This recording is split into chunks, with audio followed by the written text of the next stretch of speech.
Mas espera aí, não é o Pedro que disse nos versículos anteriores: eu, Senhor, daria a vida? Por que agora, quando a realidade de fato mostra que ele pode provar aquilo que ele tinha afirmado, ele dá 2 passos atrás? Ele segue a distância, ele se acovarda, ele não afirma quem ele é. Porque é tão difícil, né? Se você olhar na vida prática, porque em algumas situações, algumas pessoas se consideram tão difícil afirmar a fé que defendem. Por que as pessoas às vezes seguem o Senhor 2 passos atrás? Né? Dependendo da situação, eu digo que sou cristão, dependendo da situação, eu omito. Eu não estou mentindo, eu estou omitindo, estou me perguntando. Só respondo se me perguntarem. Quem segue de longe, ou seja, quem segue o Senhor de longe, sem comprometimento, está no caminho do fracasso. Aconteceu com Pedro. 2 passos atrás é seguir sem comprometimento. Pedro mostrou ser valente quando estava em grupo, por exemplo, na mesa com os discípulos. Quando ele está na mesa com os discípulos, ele toma a palavra, ele toma a frente, em determinadas situações onde tudo estava no controle do Senhor, ele pega uma espada, corta o orelha de mal. Ou seja, esse Pedro era o Pedro criado a partir do mundo de fantasia. Mas quando ele percebe que a situação passou para a mão do sumo sacerdote, dos soldados de Herodes, ele passa a seguir 2 passos atrás, se acovarda. O Pedro diante da turma, diante dos discípulos, a mesa é o Pedro valente. É claro que aqui sem conversão, né? Pedro cria um mundo de fantasia onde ele seria o salvador do Salvador. Vamos olhar o capítulo 14 de Marcos. A gente entender um pouco dessa história. No capítulo 14, versículo 29. Diz assim: 14, 29. O que Pedro lhe disse? Ainda que todos desertem, te neguem, te abandonem, eu nunca te desertarei. Jesus lhe respondeu: em verdade te digo, que hoje, essa noite, antes que o galo cante 2 vezes, tu me negarás 3 vezes. Mas ele repetia com veemência: ainda que seja necessário morrer contigo, de modo nenhum te negarei. E todos os discípulos disseram. Percebe a situação está no controle? O Senhor continua sendo o Senhor. Todo mundo ali que está em volta são amigos. Aí o Pedro cria uma realidade: olha, se esses daqui negarem o Senhor, eu sou o único que não vou fazer isso. Eles podem todos te abandonar, mas eu permaneço. Até então, com a situação sob controle, Pedro poderia dizer isso. Mas quando as coisas se invertem, o que acontece? Pedro está 2 passos atrás, seguindo a distância, seguindo de longe, sem comprometimento.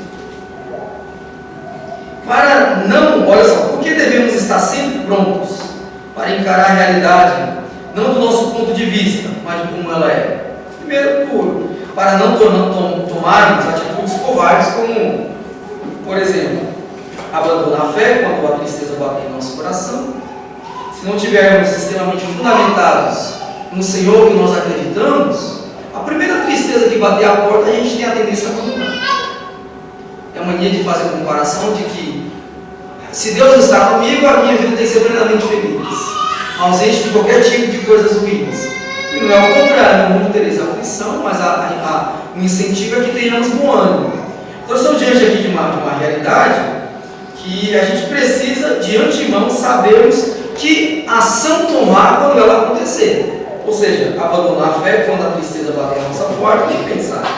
Ou quando clamarmos aos céus e Ele não responder imediatamente. Quando fazemos orações e Deus demora a responder. O tempo de Deus é diferente de nós. Deus vive na eternidade, nós na temporalidade.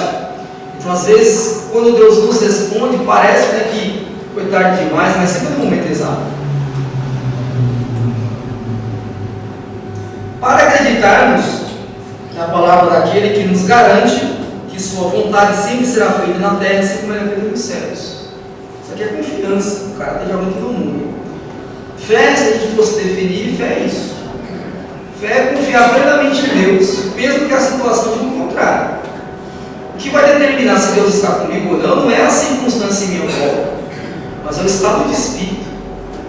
A confiança plena que a gente tem no caráter de alguém que jamais mudará, alguém que tem uma história para nós além do túmulo, alguém que a nossa história não se finda, por exemplo, quando a cortina desse mundo se fechar, mas que nos promete vida muito mais abundante do que essa que a gente vê aqui.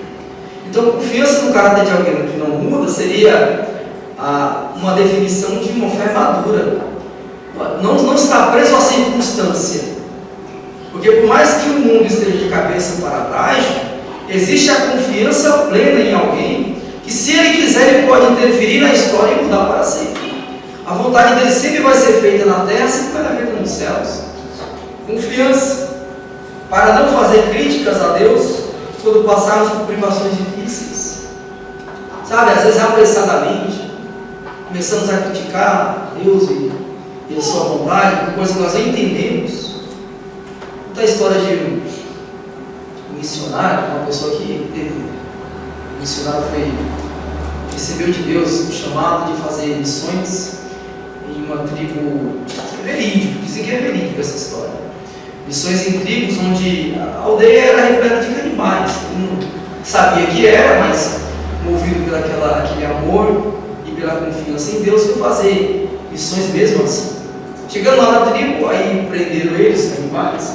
O chefe da tribo mandou amarrar, que ia fazer, ele seria o jantar, né? E aí o moço lá cortando a batata, olhava para ele, a gente viu o caldeirão, né? Cortava a verdura, olhava para ele, dizia, você vai estar aqui logo mais, né? Aí o chefe da tribo falou assim, peraí, antes de colocar ele nesse caldeirão aqui, corte um pedacinho da perna para ver como é que está, se essa carne é boa. Tirando um pedacinho da batata dele para a gente experimentar. Aí foi lá, pegou uma fatia, um bichinho da perna do rapaz, levou para o chefe experimentou aquilo, cuspiu automaticamente, falou, você que foi a carne mais horrível que eu comi toda a minha vida. Pode soltar esse homem. Depois soltou o missionário e saiu correndo feliz, agradecendo a Deus pela perna de borracha que ele tinha. Se no passado ele tinha criticado, porque sofreu um acidente e perdeu a perna. Só que o futuro, com essa perna, trouxe a iluminamento. Às vezes, apressadamente, criticar Deus por alguma questão que nós ainda não entendemos, não é muito interessante. Não é muito interessante. Por causa dessa perna de borracha, esse moço foi solto de ser comido por canibais. Para mostrar para nós que é só ter um pouco mais de paciência, que com o tempo a vontade de Deus vai ficando mais clara para nós, e nós vamos entendendo por que nós passamos por algumas questões da vida. Para não culpar outras pessoas pelos nossos insucessos ou fracassos, né? Por exemplo, Adão tinha a missão de ser o protetor do lar. Adão tinha 3 missões em relação à sua família. Ele era o provedor, ele era o protetor e ele era o promotor. 3 responsabilidades de qualquer pai de família. Ele era a família provedor, que supre a necessidade do lar, materialmente, espiritualmente, ele é o sacerdote do lar. Ele é o protetor, que é a sua função ser isso. E ele é o promotor, a sua função é tornar a família melhor dia após dia. O Adão não conseguiu. Por não ter conseguido, ele terceiriza a culpa. Ele coloca a culpa na mulher, a mulher coloca a culpa na serpente, mas ele, por meio do seu fracasso e da sua falta de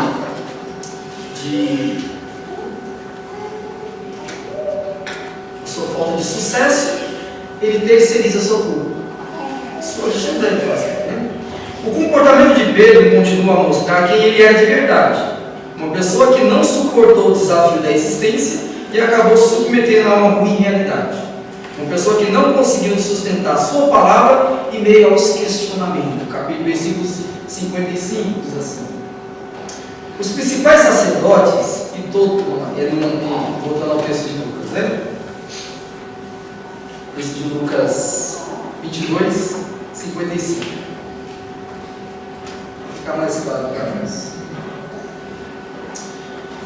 E acenderam uma fogueira no meio do pátio, e se assentaram junto Pedro, e se assentando junto, Pedro chegando se assentou juntamente com eles. Ele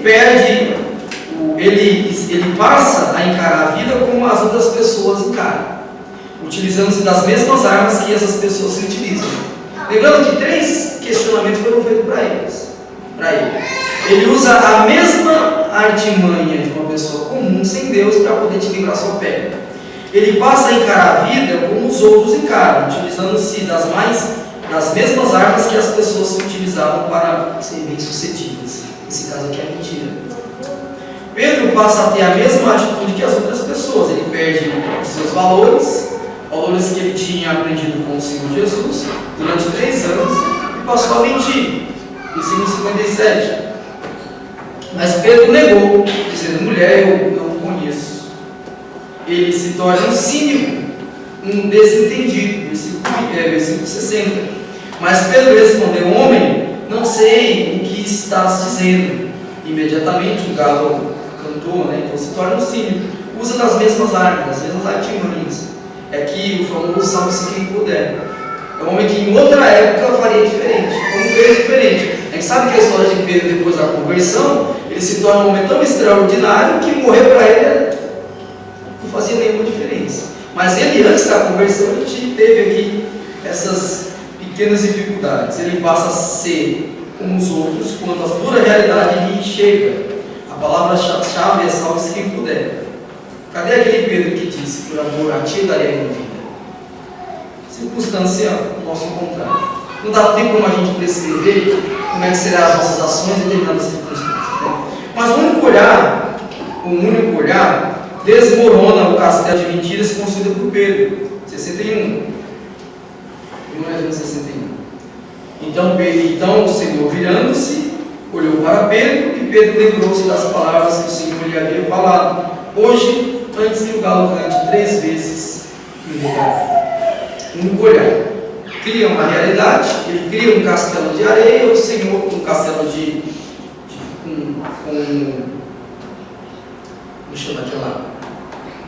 um castelo de ar, e com um único alfinete o Senhor destrona todo o castelo dele. Cria uma realidade que não corresponde à realidade que de fato ele é, e quando o Senhor lhe diz a verdade, isso desmorona. Um único olhar. Isso é muito complicado, É o tipo de olhar que eu não gostaria para mim. Você viver a vida cristã, e é esse olhar de desaprovação, tanto que automaticamente Pedro já percebeu. O texto vai dizer que Pedro nega, o galo canta e o Senhor olha. E quando o Senhor olha, o Pedro já sabe qual que é o recado.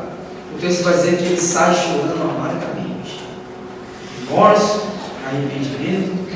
É o tipo de olhar que eu não quero e desejaria para nenhum de vocês. Olhar de desaprovação. Cria uma realidade, cria uma vida cristã, e o Senhor, quando olha, como dissesse: isso não tem nada a ver com aquilo que eu recebi. Ou relembrou a Pedro aquilo que já tinha dito antes, Um olhar que não deveríamos querer, no entanto, torna-se às vezes necessário em alguns momentos de nossas vidas, para nos policiarmos sobre como estamos conduzindo e construindo aquilo que mais temos de importante. Enxergar a vida através do nosso Senhor Jesus é o que deveríamos ter como prioridade. Eu sou aquilo que Ele disse que eu sou. Eu não posso criar uma realidade que não corresponde com a realidade dos fatos. O que Deus disse que eu sou? Sou aquilo que Ele disse que eu sou. Então, olhar a vida a partir do prisma e da lente do Senhor Jesus. Leia a sua vida pela lente de Cristo. Aceite as condições determinadas por Ele, sem dúvida nenhuma. Veja o outro, por exemplo, ver Jesus. Tenha misericórdia e compaixão como Cristo tem de nós. Isso é um detalhe muito importante para a boa convivência. Se eu encarar as outras pessoas da mesma maneira que Deus me trata, a convivência vai ser muito melhor.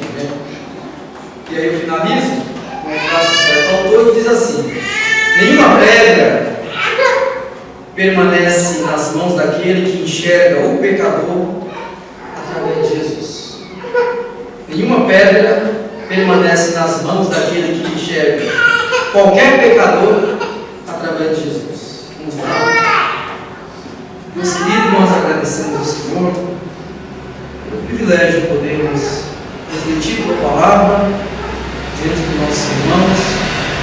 Sabemos que o poder de convencimento, de transformação, cabe exclusivamente ao Senhor Espírito Santo. Nós colocamos em tuas mãos essa função, essa responsabilidade.